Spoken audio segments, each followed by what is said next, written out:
Hello, मेरा नाम अमित है और मैं बिहार सचिवालय सेवा के अंतर्गत एएसओ के पोस्ट पर कार्यरत हूँ। आज मैं आप लोगों से बात करूँगा मैथ के बारे में। मैथ का स्ट्रेटजी, मैथ कौन टीचर से पढ़ाई करें, कौन से बुक से पढ़ाई करें, इसका मॉक टेस्ट कौन सा बुक से लगाएं या फिर एप्लीकेशन से, और इसका सिलेबस क्या है, इसका फुल स्ट्रेटजी, इसका टाइम कैसे मैनेज करें। तो इसके बारे में पूरा डिटेल में बात करेंगे। तो सबसे पहले इसका बात करते हैं टीचर्स के बारे में, कौन सा टीचर्स मैथ के लिए इम्पोर्टेंट है। तो मैं जिस टीचर से पढ़ता था वो अभिनय शर्मा सर थे, यूट्यूब पर जो पढ़ता था। ऐसे ऑफलाइन में तो एक टीचर्स थे इंस्पेक्टर दिनेश सर, इनका नाम ही कोचिंग का था इंस्पेक्टर दिनेश सर। यह भिगना पहाड़ी में चलता था, पटना में था इनका ऑफलाइन कोचिंग चलता था। अब पता नहीं वहाँ पर उस जगह पे गए तो अभी तो फ़िलहाल तो नहीं था, लेकिन और ऑनलाइन जिसमें पढ़ते थे यूट्यूब से फ्री वाला, तो अभिनय शर्मा सर। और इसके अलावा गगन प्रताप सर अच्छा टीचर हैं, बहुत अच्छे टीचर हैं। और राकेश यादव सर, ये भी अच्छे टीचर हैं। तो अब आता है कि कोर्स लें कि नहीं लें। तो मेरा सलाह है कि कोर्स मत लीजिए। आपका जो फ्री में आता है तीनों टीचर के लिए यूट्यूब पर लगभग सभी चैप्टर का डिटेल में वीडियो रहता है, तो आप कोर्स ना लेकर फ्री में भी पढ़ सकते हैं। अभिनय शर्मा सर का ट्राई कीजिए, अच्छा वीडियो रहता है इनका। तो टीचर्स के मामले में फॉलो करिए। और अगर आप ऑफलाइन पढ़ना चाहते हैं तो अभी पता नहीं ये सर कहाँ हैं, लेकिन अच्छे टीचर थे। और इसके बाद बात करेंगे इसके सिलेबस की। मैं तो फोकस बिहार एसएससी सीजीएल 4 के हिसाब से कर रहा हूँ। तो इसमें जो सिलेबस रहता है, इसमें मेनली बेसिक मैथ रहता है, बेसिक मैथ।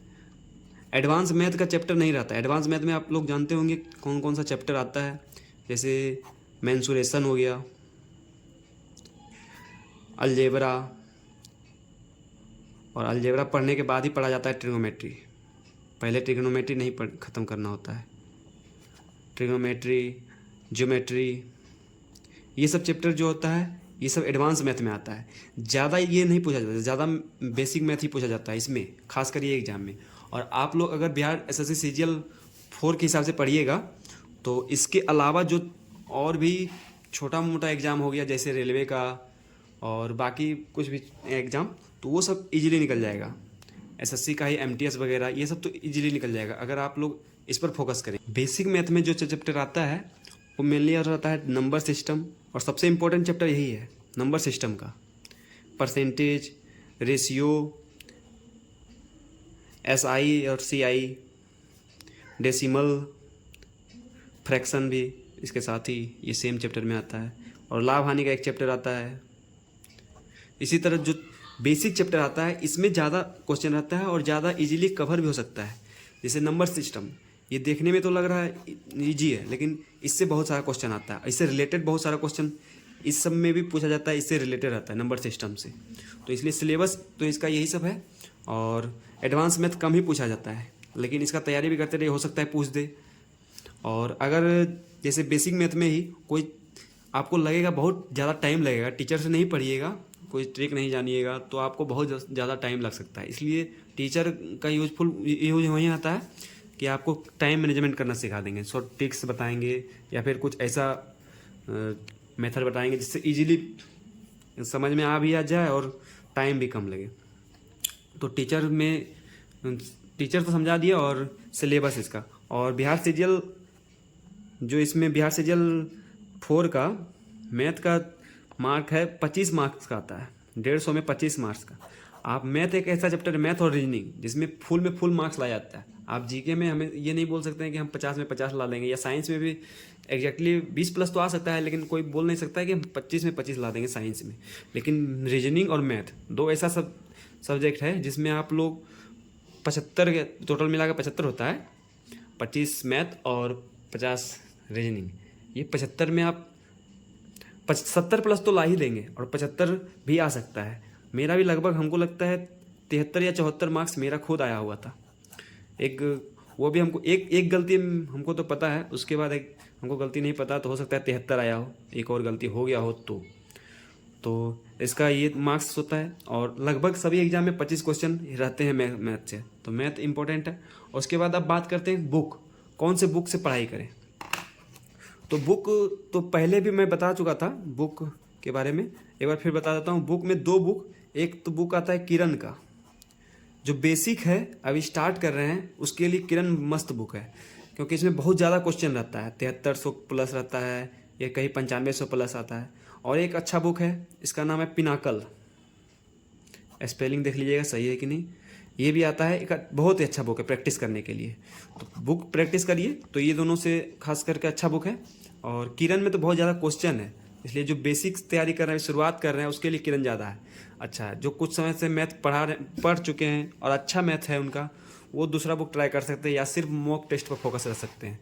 अब मॉक जैसे प्रैक्टिस के लिए हम बुक तो बता दिए, तो मॉक टेस्ट भी तो प्रैक्टिस के लिए होता है, तो वो इम्पोर्टेंट क्यों है? मॉक टेस्ट इंपॉर्टेंट है क्योंकि मॉक टेस्ट से आपका पूरा कवर होगा टाइम मैनेजमेंट।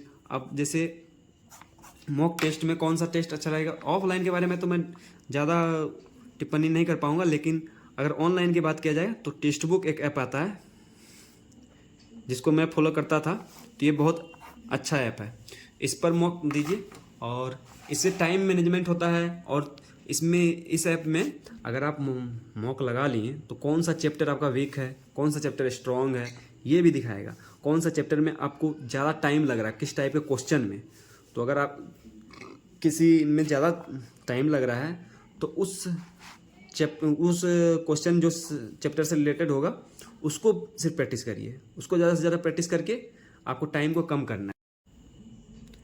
आपका जो मजबूत चैप्टर है उसमें टाइम तो देना ही है, लेकिन जो कमज़ोर चैप्टर है जिसको आपको पता नहीं चल पा रहा है कि कौन सा कमज़ोर है, तो वो ऐप में दिखा देता है कि ये चैप्टर से आपका बन नहीं रहा है क्वेश्चन, नीचे उसमें बहुत सारा ऑप्शन रहता है। अगर आप मॉक टेस्ट लगा रहे हैं तो कोशिश करिए कि प्रीवियस ईयर का जितना भी क्वेश्चन रहेगा, एसएससी का या बिहार एसएससी का, सब मॉक मारना। प्रीवियस ईयर बहुत इंपॉर्टेंट है, आपको आइडिया मिल जाएगा किस टाइप का क्वेश्चन आता है।